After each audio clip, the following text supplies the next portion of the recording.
Good morning, students. Welcome to physics class.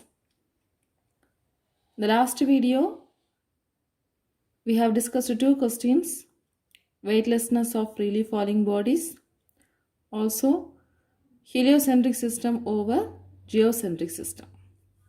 I hope you have learned these two questions. Today we are going to discuss Kepler's third law and the astronomical distance. Kepler's laws you have learned in the beginning of this chapter. What Kepler's third law says, that is, the square of the time period of revolution of the planet around the sun in an elliptical orbit is directly proportional to the cube of the semi-major axis of the ellipse. Isn't it? So, t square is equal to a cube. Square of the time period of revolution is proportional to the cube of the semi-major axis. That means it is telling the relation between the distance of the planet from the sun to the time period of the revolution of the planet. Distance and the time period of revolution relation explained. Okay? Astronomers are calculating the distance of planet from the sun in terms of distance between the earth and the sun. Okay? So they are calculating the distance of planet from the sun in terms of distance between the earth and the sun. So what is the distance between earth and sun? That is, the distance between earth and sun is equal to 1 astronomical unit. 1 astronomical unit is the mean distance between the earth and the sun. That is equal to 1.496 in 10 power 11 meter. Here we are going to measure the distance of Venus and Mercury planets from the sun. Measurement of distance of Venus and Mercury from the sun. Actually, Venus and Mercury are the inner planets with respect to Earth. Am I right? Mercury, Venus, Earth. So, Mercury and Venus are the inner planet with respect to Earth. So, we have to know the angle of elongation of Venus with respect to Earth and the angle of elongation of Mercury with respect to Earth. Angle of elongation of Venus is given as 46 degree. Angle of elongation of Mercury is given as 22.5 degree. Look at these two pictures given in your book. That is, this is Earth's surface, Sun, and this is Venus. What is the angular distance or angle of elevation? The angle subtended at a point on the Earth for the Venus is 46 degree. 46 degree. For Mercury, from the Earth's surface, the angle subtended at 22.5 degree. 22.5 degree. Okay. Here, this Venus makes 90 degree with the sun. Maximum elongation. Venus is at 90 degree with the sun. So this is the maximum elongation. Understand? So now we are going to find the distance between the Venus and the sun. Also distance between the Mercury and the sun. Simple trigonometric relations we are using and calculating these values. Let's see. So this is sun. So Mercury is revolving around the sun in an orbit. Venus is revolving around this in an orbit. And Earth also revolving around the sun in an orbit. Right? Now let's fix the position of Venus. Venus revolving around the sun in this orbit. Okay? Then the Earth also revolving around the sun. So the Earth orbit we can draw here. So this is Earth. Now, Sun and Earth is at a distance of 1 astronomical unit. This we can consider as capital R. And the angle of elevation, that is 46 degree for Venus. This is Venus planet. Okay. Now with this 46 degree, it makes the maximum elongation. That means it makes 90 degree with the sun. Now it's look like a triangle, isn't it? So right angle triangle. Now we can easily calculate the distance between Venus and the sun. So this distance is taken as small r. Understand? So sun, this is Venus revolving around the sun. This is the earth. From this earth, the Venus is subtended at an angle of 46 degree. And the distance between the sun and earth is taken as capital R. Distance between the Venus and the sun is taken as small r. So using this right angle triangle, we can write sine theta. What is the value of sine theta? Tell me. Sine theta is equal to opposite side by hypotenuse. This is actually theta. This is the opposite side. So opposite side is small r divided by hypotenuse is capital R. So we should calculate r. Small r is equal to what? R sine theta. So what is r? I said this is 1 astronomical unit into what is sine theta value? 46 degree. Clear? What is the value of sine 46? The natural sines table 46 is equal to, for sine 46, 0.71934, or else we can write 0.72. Okay. So sine 46 is equal to 0.72. So 1 AU into 0.72. So nothing but 0.72 AU. R is equal to 0.72 AU. What is this? This is the distance of Venus from the sun. Distance of Venus from the sun. So simple calculations we have calculated the distance of planets from the sun. Similarly, we can calculate the distance of Mercury from the sun. For Mercury, we have the angle of elevation is theta equal to 22.5 degree. This is sun and the Mercury planet is revolving around the sun. So this is Mercury and this is Earth orbit. So this is our distance and the angle of elevation is actually 22.5 degree. Okay. So this makes 90 degree with the sun. So the maximum elongation in this 22.5 degree. So the same, this is r, this is small r, the same calculation we will get. This is Mercury. So sine theta is equal to what? R by r. From this r is equal to r into sine theta. What is r? 1 astronomical unit. What is theta? 22.5 degree. So if you calculate the sine 22.5 degree, that value will be 0.38. So the answer is 0.38 astronomical unit. This is the distance of Mercury from the sun. Similarly, we can calculate the other planets' distance from the sun also. We can use, that is the exterior planets like Mars, Jupiter, these planets and all, we will use slightly different methods. Look at this table. A cube by T square for different planets. That is, according to Kepler's third law, the A cube by T square by A cube or A cube by T square is equal to constant. So planet A, that is, this is the distance of planets from the sun, semi-major axis of the orbit. Okay. Time period T and A cube by T square. So Mercury, Venus, Earth, Mars, Jupiter, Saturn, these semi-major axis orbit 0.38, 0.72, 1, etc. And the time period, then this calculated as A cube by T square all lies in the 7.5 range. So it is constant.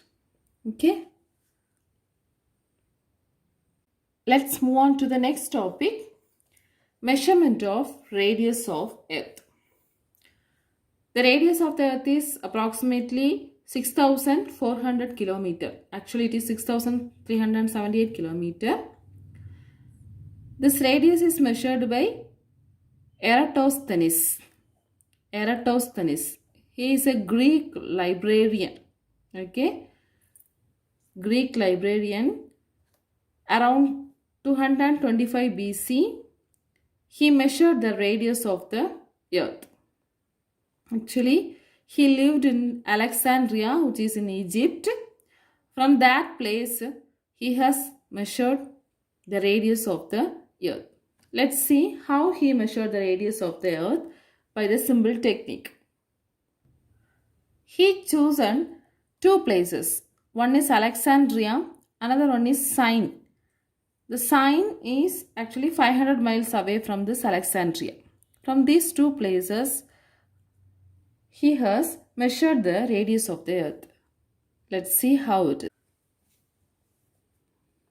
So this is Earth. Center of the Earth. Okay. Now here the sun rays are falling on the Earth. Now this is the place called Alexandria. Okay. So here the librarian Eratosthenes lived. And this is the place called Syene. So what he found is, from the sun, during summer solstice, the rays are falling vertically on this place. So it casts no shadow. Okay. So summer solstice and winter solstice are there. Summer solstice in the sense, during that time, the day is longer than the night for some areas. During winter solstice, the night is longer than daytime in some areas. So here during summer solstice at noon time, he found that the sun rays are falling vertically on this Syene place. So it casts no shadow. Okay, it casts no shadow. But at the same time, in the Alexandria, the same day, same time, he found that the sun rays made shadow here. Okay. So suppose if we place an object here, it casts a shadow in this area. Okay. At the same time, same place. This Alexandria is actually 500 miles away from this Syene. 500 miles away from the Syene. So if you place an object here, there is no shadow. But if you place an object here, it casts a small shadow. So by measuring this shadow, we can calculate the radius of the Earth. Actually, this is the radius or radius of the Earth. Okay, this is also radius of the Earth. Or we know that the Earth is revolving around the sun by means of an tilted angle 23.5 degree. The orbital plane of the Earth and the orbital plane of the sun is little bit tilted by means of 23.5 degree. So because of this, at this place the sun rays falls vertically and it casts no shadow, but here it casts a small shadow. By measuring this shadow length, we can calculate the angle. This angle we can calculate. If we calculate this angle, this is same. This and this are same. It was found to be 7.2 degree. 7.2 degree. How can we calculate this theta? There is a small calculation. So consider this as a triangle. Okay, triangle. So we can draw the triangle in this manner. This is the theta. Okay, and this is the height. Here they mentioned as pole. This is the pole. The object I said is a pole. So this is the pole height. And this is the shadow length. This is the shadow. So this is shadow, this is pole height, and this is theta. How can we calculate theta? Obviously, tan theta is equal to opposite side by adjacent side. So what is opposite side? Shadow. Shadow length is taken as L. Adjacent side is pole height, H. So if we know the shadow length and if we know the pole height, we can calculate the value of theta. That was found to be 7.2 degree. So if this is 7.2 degree, obviously this is also found to be 7.2 degree. I hope you have understood this concept. Now let's see calculate the radius of the earth. So this 7.2 degree is actually due to the curvature of the earth. Okay. So the angle 7.2 degree is equivalent to 1 by 8 radian. 1 by 8 radian. Okay, so theta equal to 1 by 8 radian. We know the conversion. 1 radian or 1 degree is equal to pi by 180 radian. So if you do this calculation, 7.2 will be equal to 1 by 8 radian. Now we can calculate the radius. First, this distance is considered as S. S, that means arc length. Arc length, the length of the arc between Sine and Alexandria. And this is R. Okay, this is S, this is R, and this is theta. So we can calculate the value of R. What is the formula? S is equal to R into theta, the angular displacement. The S formula, S is equal to R into theta, or theta is equal to S by R. Okay. So S value we know that 500 miles. 500 miles. So the radius of the earth R equal to what? S by theta. S is 500 miles divided by theta is 1 by 8. So now when we are calculating this, R will be equal to 4,000 miles. This 8 will go in the numerator. So 1 mile is approximately 1.6 kilometer, 1.609 kilometer. So 4,000 miles will be equated to 6,436 kilometer. 6,436 kilometer.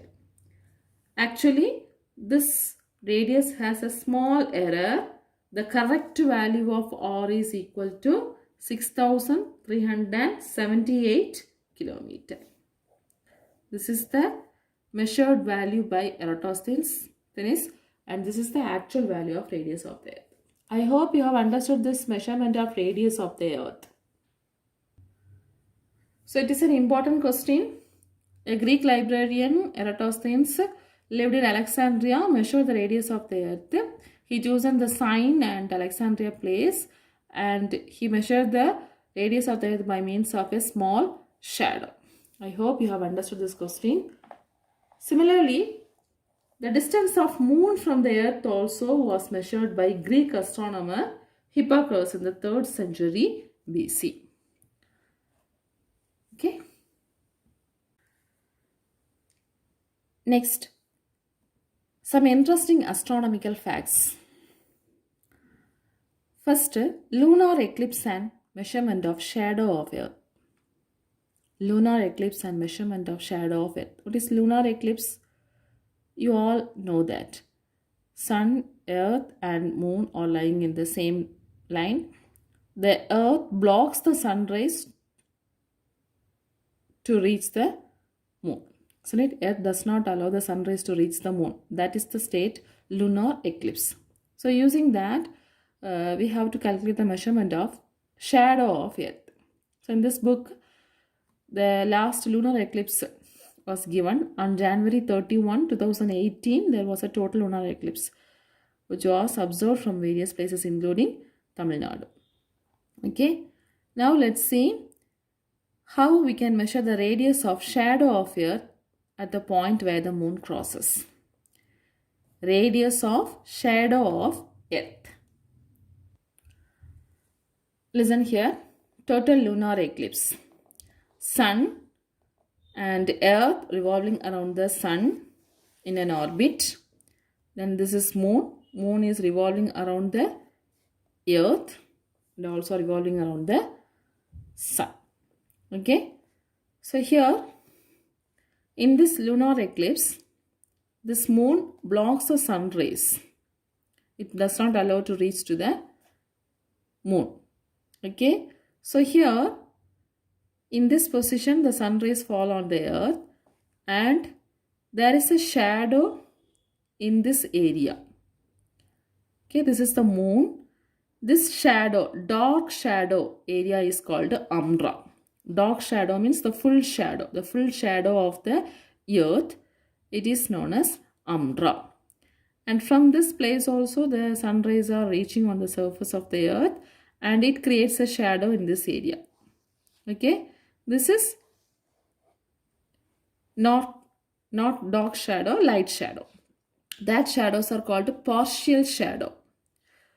Partial shadow, that is penumbra. Okay, penumbra. This is umbra, this is penumbra. When the moon is inside this umbra shadow, it is red in color.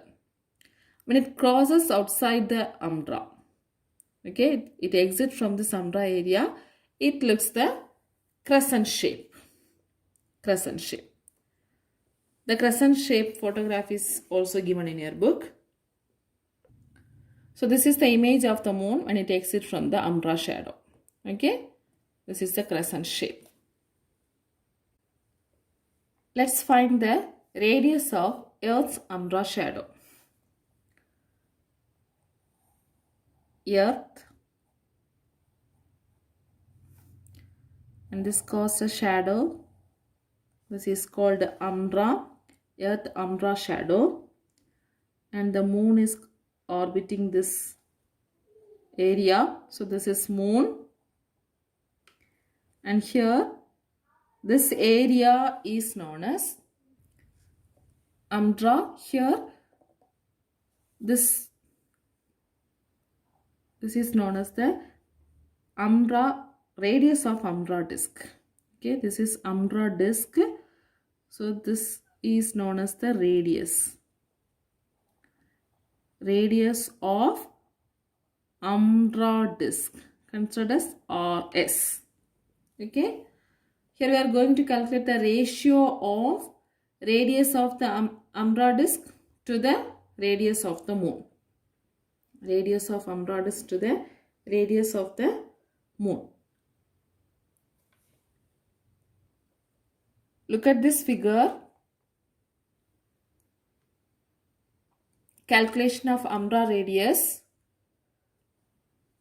Here, this is RS. Okay, this is the moon. This is RS and this is RM. From here to here, this is RS. It was found to be 13.2 centimeter, and outer, this is the moon area. So we can consider this radius is RM. It was found to be 5.15 centimeter.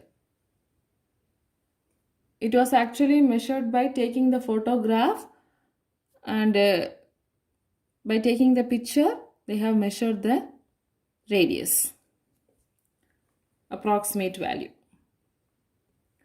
So listen, the apparent radius of Earth's umbra shadow is taken as RS. It was measured as 13.2 centimeter by means of simple telescopes, and apparent radius of the moon is measured as RM equal to 5.15 centimeter. Now what is the ratio of this? RS by RM is approximately found to be 2.56. 2.56. Now what is the radius of the Earth's umbra shadow? The radius of the Earth's umbra shadow is RS is equal to 2.56 into RM. Okay. This is by taking the photograph we have got this value, and the radius of Earth umbra shadow RS is equal to what? 2.56 into RM. So what is RM? RM, the radius of the moon, was found to be 1737 kilometer. Now the radius of the Earth umbra shadow RS is equal to 2.56 into 1737 kilometer. So it is 4446 kilometer. So this is the radius of Earth's umbra shadow. Radius of Earth's umbra shadow. Actually, the correct value of RS is 4610 kilometer. So there is an error. The percentage of error can be calculated as 4610 minus 4446 divided by 4610 into 100. So it was found to be 3.5%. For 4610, this is the error. That is 4610 minus 4446 into 100. So it is found to be 3.5%. This error we can reduce by means of using high quality telescope. Okay. So by using high quality telescope, this error can be eliminated. I think you have understood this concept. And here one more point is given. The Earth is spherical in shape. Early astronomers proved this point by looking the shape of the shadow of Earth cast on Earth on the moon during lunar eclipse. Got it?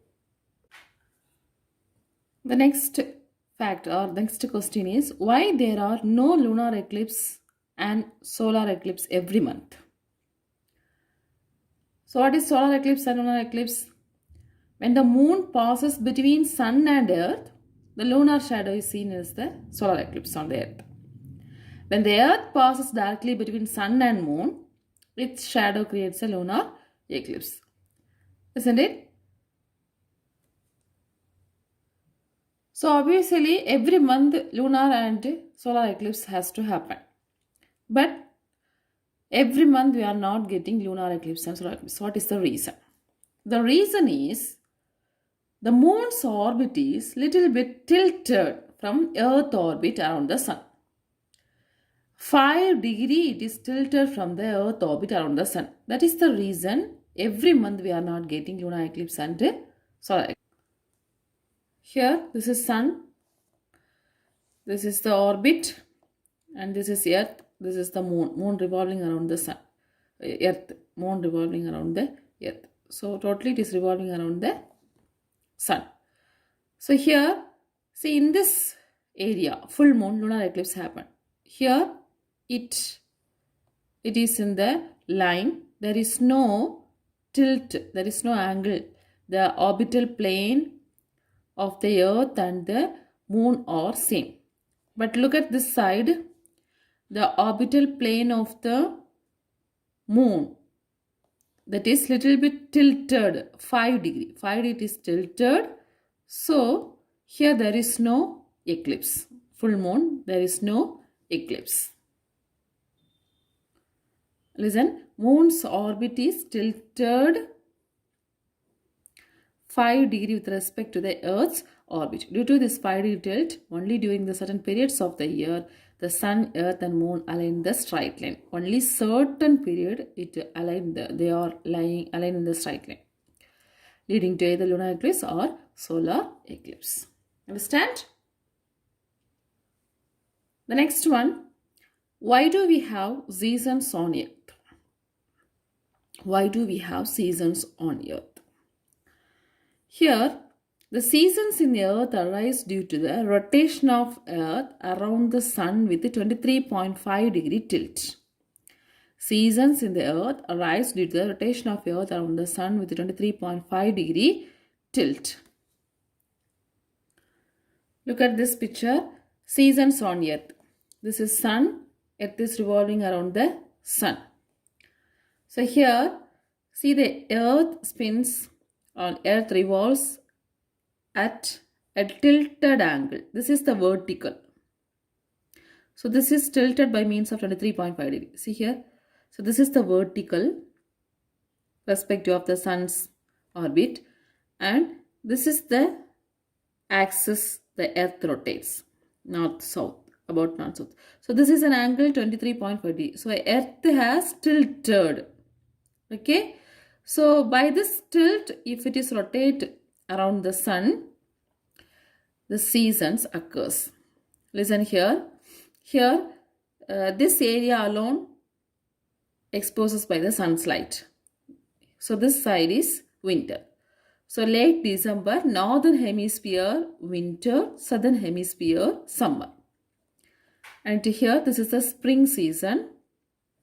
And comes this side, that is here. This is actually the northern hemisphere. This is the southern hemisphere. This is north, this is south. So here when it comes rotate and comes this side, here northern hemisphere is exposed by the sun's light.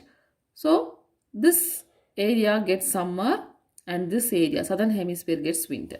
And come this side, here there is an autumn. Okay. So because of the tilting angle of the earth orbit, we are getting the seasons on earth. So due to this 23.5 degree tilt, when the northern part of the earth is farther to the sun, the southern part is nearer to the sun. So when it is summer in the northern hemisphere, the southern hemisphere experiences winter. The next one, stars' apparent motion and spinning of the earth. Stars' apparent motion and spinning of the earth. Earth's spinning motion can be proved by observing stars' position over the night. Okay, so over the night, if you are analyzing the star's position, actually the stars undergoes a circular motion. Stars undergo a circular motion. Due to Earth's spinning motion, the stars in sky appear to move in a circular motion about a pole star. Understand? What is meant by pole star? Pole star is actually the star located exactly above the Earth's axis of rotation. Hence, it appears to be stationary. Star Polaris is our pole star. Pole star is a star located exactly above the Earth's axis of rotation. Hence, it appears to be stationary. The star Polaris is our pole star. Listen here. If we observe the stars, slowly it changes its position and appears to move in the circle over the night. So this is the pole star. It is exactly about the axis of rotation. Okay. And here, rotation of Earth. This is Earth. About PQ, it is rotates. Explains apparent rotation of stars. So this is the rotation of stars.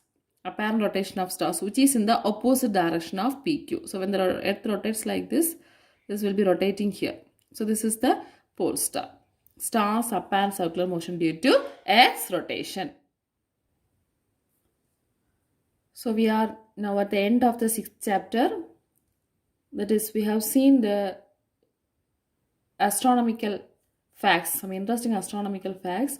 At last, the recent developments of astronomy and gravitation. So we know that the technology has been developing. So the recent developments occur. So it is in astronomy. It happens. So let's see some of the points given in your book. Till the 19th century, astronomy mainly depended upon observation with the naked eye or telescopic observation.